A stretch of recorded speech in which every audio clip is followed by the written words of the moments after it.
you guys, this bread right here. That's some amazing bread right there.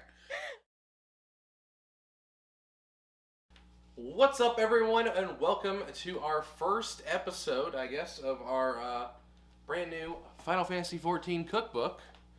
Today, we're going to be trying out some bacon bread.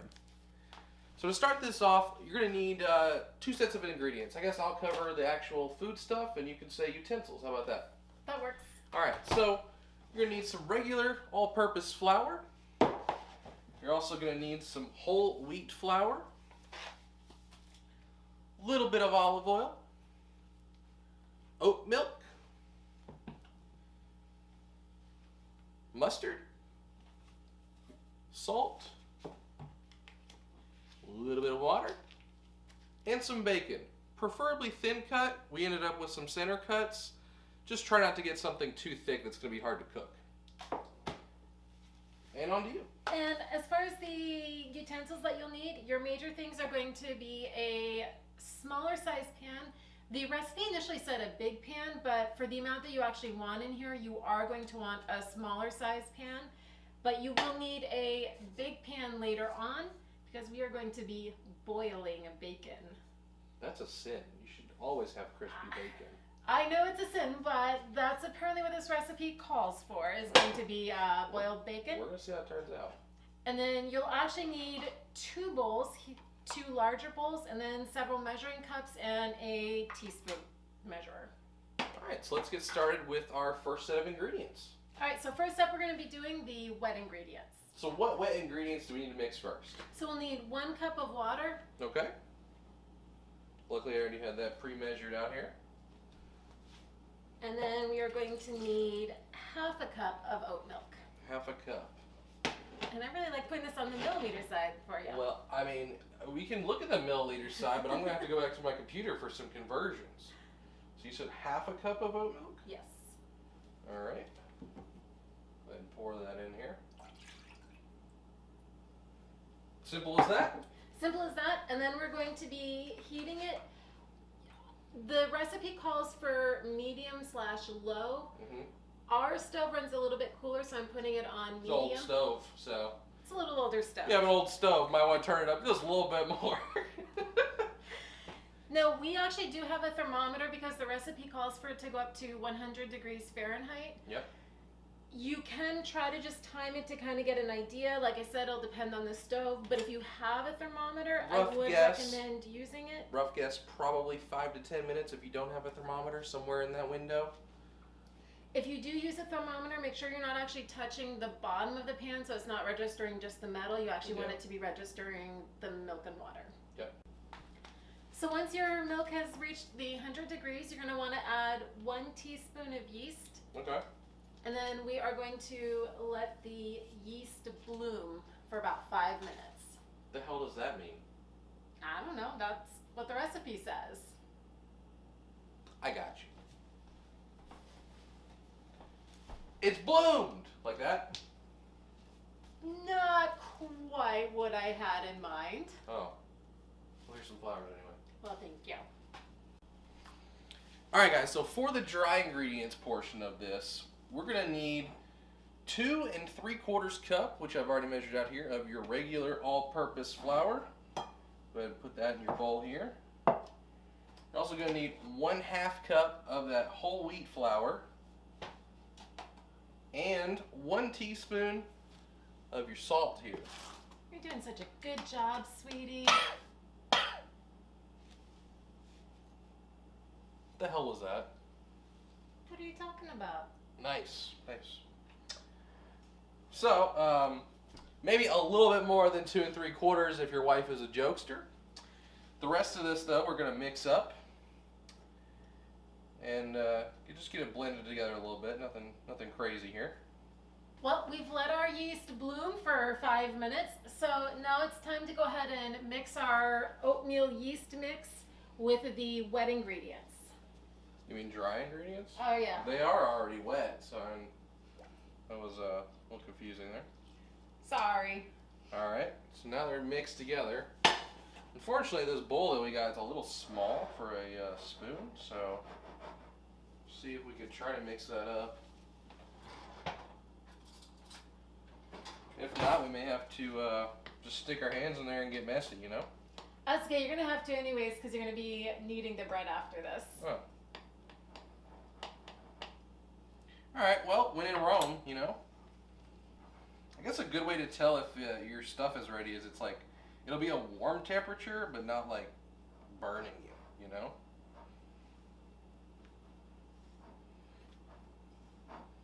Definitely a little sticky. Definitely a little sticky so far. But as your dough starts to form and get to the way it's supposed to be, consistency-wise, a lot of that should sort of clump back together properly. There you go, baby. You got it. I'm trying. Definitely not a baker by any means. I do have a 90 culinarian though, so that's close. Yeah, I don't know if that counts. I think it counts. I think that might have been mostly some macros, and I don't know if you can macro making the bread here. We could try. So would this be part of improving the quality, or would it be part of the synthesis?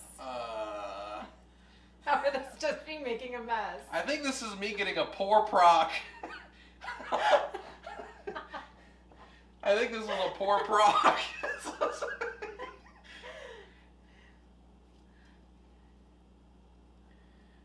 I think it's coming together. I think. I'm unsure. I probably should have did a test synthesis to see if this was going to work out. It looks like it's getting there. It's starting to.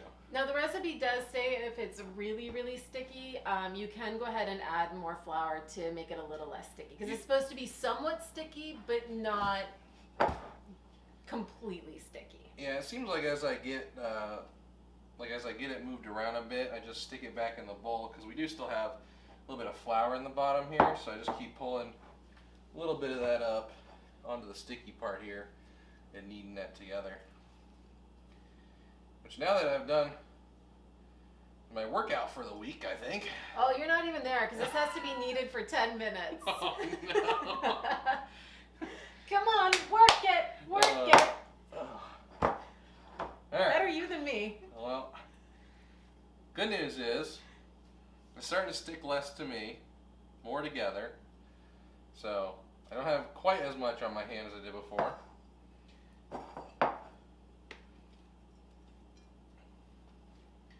But we definitely are starting to take shape in the form of a nice little dough ball here. So. And then you are going to keep doing that for the next 10 minutes. Alright, so probably can move my bowl out of the way now. I've got most of that flour out of there. And you can pretty much just start kneading it. Just sort of roll it over, push on it a little bit, and flip it the other direction. Just sort of keep doing this. And how long am I going to do this for? 10 minutes. Alright, well.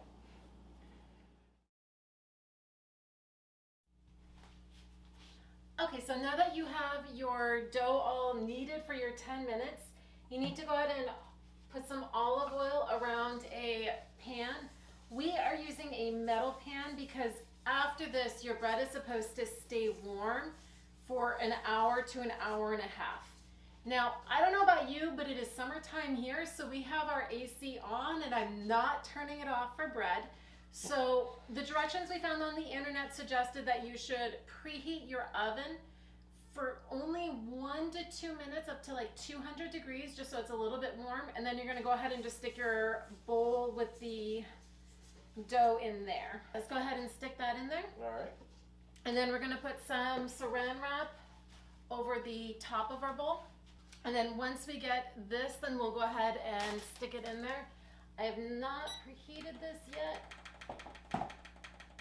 So we're finishing up this. We're just gonna, like I said, we're just putting this to 200 just for a minute or two, enough to get the oven a little bit warm. We don't obviously want it to go all the way up to 200 because that would be too warm. So after you've let that covered mixture of dough sit for about an hour or an hour and a half in a warm place, Should risen a little bit, so Usually it's supposed to be about twice the size of what it initially was. Let's hold our breath, see how we did.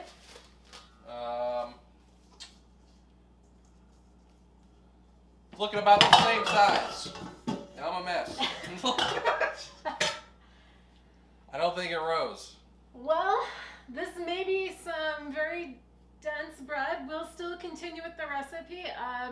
If anyone else is doing this, may you have better luck, because that did not rise at all. That's not rise at all. We'll still try, but if you're, like I said, if you're making this at home, it is supposed to be about double the size of what it was initially. Okay, so now that we have our ball of dough. It's supposed to be risen? Yeah, it's supposed to be risen. It's not risen. What do we do We're with still it? gonna try. Alright, we're gonna lightly flour the surface area. Okay. And then you're going to lightly knead this and then divide it into 4 balls. Okay. Just divide it by hand, or? Yeah.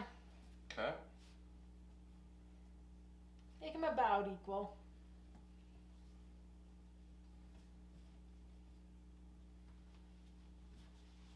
And then we're supposed to take a kitchen towel, and then we're just going to be covering them for 20 minutes.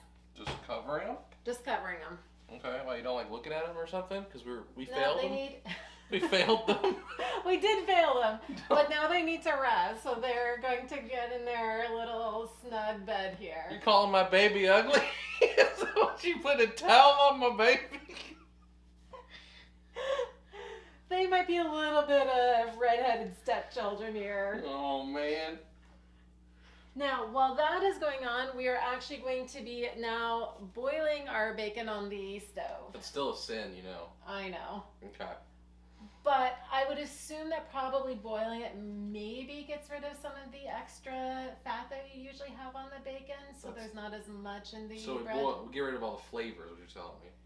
Any hate mail, by the way, you can send that to Miala on Diabolos, by the way. Thanks. So no problem. So we've let our bacon boil for about 5 minutes, and now we're gonna take it out. They do suggest putting it on a plate that's been lined with paper towels. Yep. Now, the recipe called for a total of 8 slices of bacon, 4 for each of the loaves that we spread.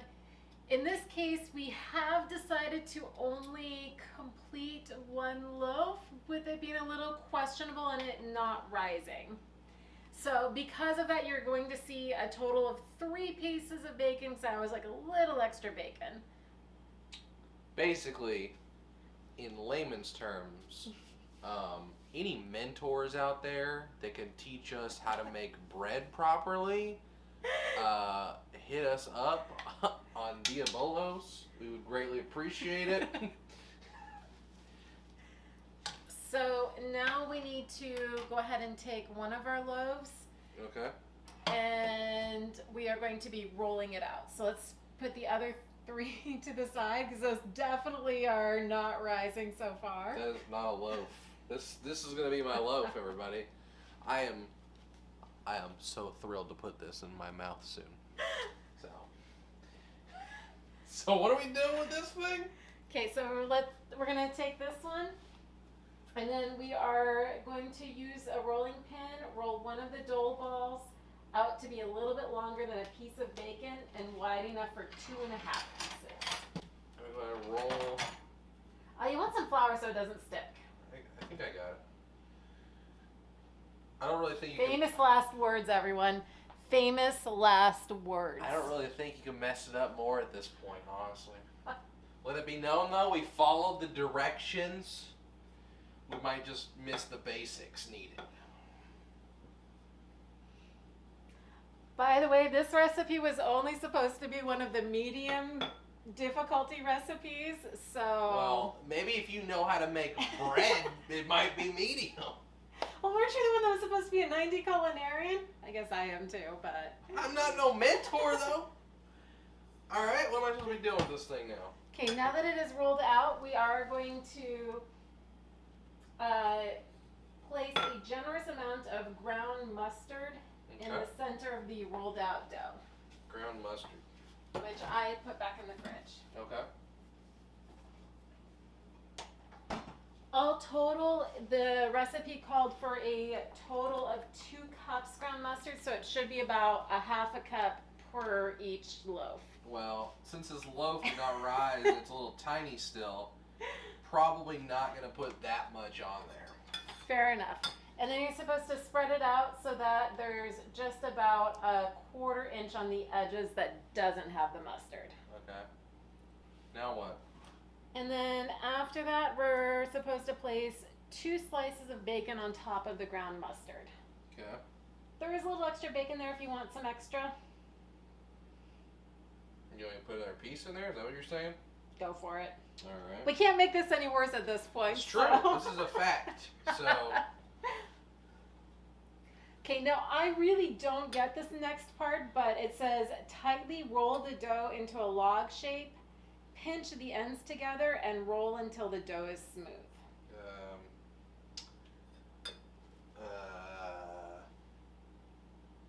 Good luck on that. Okay. Don't you like me suggesting extra bacon? Yeah. Yeah. This is gonna make this very easy. I can tell.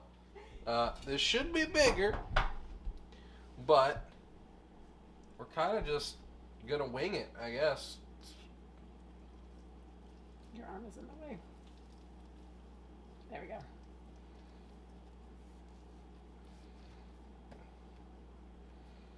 It's like some kind of Maybe a little bit of a mutant loaf of bacon bread. maybe a mutant bacon burrito. Like something I'd get off a taco truck. Can I interest you in a gordita? Now you will also notice that we do have a baking sheet prepared with some parchment paper. You're just going to go ahead and place that on there. Well, there's only one, so I'm going to just put it right there. And then it is supposed to be covered with a kitchen towel and rest until they double in size again, about 40 minutes. Oh, double in size. We've heard this before. I can't wait to see how this one turns out.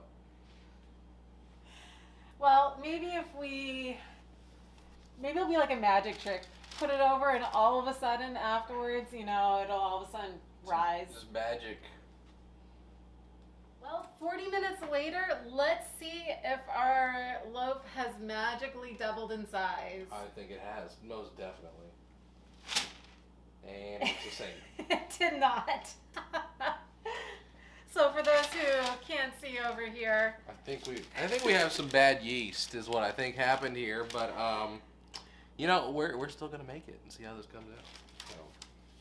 All right, so what do we do with our fully sized loaf of bacon bread? we'll just pretend it's magically about 4 times this size is what it's supposed to be. So I don't really understand these directions. Maybe you can help me, but it says using kitchen scissors, cut each loaf at a 45-degree angle every 2 inches. Do not cut all the way through the loaf. After each cut, move the section left or right from the center, alternating the direction. So I guess it's supposed to be like click, click like this, alternating back and forth. All right, so we're gonna. Hang on, How are we gonna do this here? Let's show the people. I think we're gonna sort of cut maybe one way, and then. But not all the way through, remember. Cut the other way. Oh man, this bread right here. Probably gonna be not very appetizing. It looks like it has spikes in it. It's like one of those things from Tremors. Something. All right, well. So right now our oven is preheating, and then once we have it up to 450, it's going to bake for a total of 20 minutes. Although after 10 minutes, we'll be taking it out to add some butter and salt on top, and then for another 10 minutes afterwards. All right, and I'm sure it will magically be a nice, delicious loaf of bread whenever it's done, right? You keep thinking that, dear. You keep thinking that. I have to think that. I'm the Positive thoughts. I'm the one that's tasting it. I have to think that. Yeah, you're definitely the one tasting this, not me. Okay, so we did butter our bread and put some salt on there and let it sit in there for another 10 minutes at 450. Now, we did forget one thing. The directions do say you're supposed to put a pan with like a cup of water underneath the bread to help keep it moist. We did forget to do that. I mean, I don't think any amount of water underneath that bread is going to make this thing moist at this point. Fair enough. I'm either eating a brick or I'm going to eat a lump of dough. One of the two is about to happen, I have a feeling. Fair enough. So let's see how the final bread has turned out here. Bread, by the way. Man. Oh, That looks like a mini loaf of bread for those who can't see it. Oh, yeah. Look at that. Oh. Hey, honey, you want this for dinner? Oh, man, you guys. This bread right here. This. That's some amazing bread right there.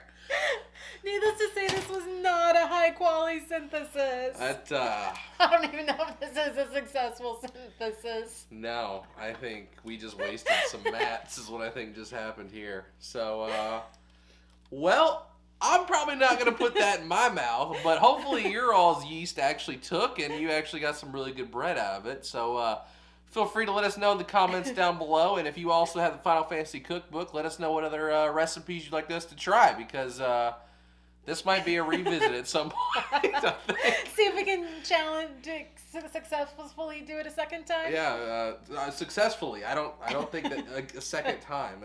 We didn't do it the first Fair time. enough. We need to successfully clear this one. Hey everyone, thanks for watching. We still had fun with you guys. I'm gonna go enjoy my dinner now. I'll see you all in the next one. Take care.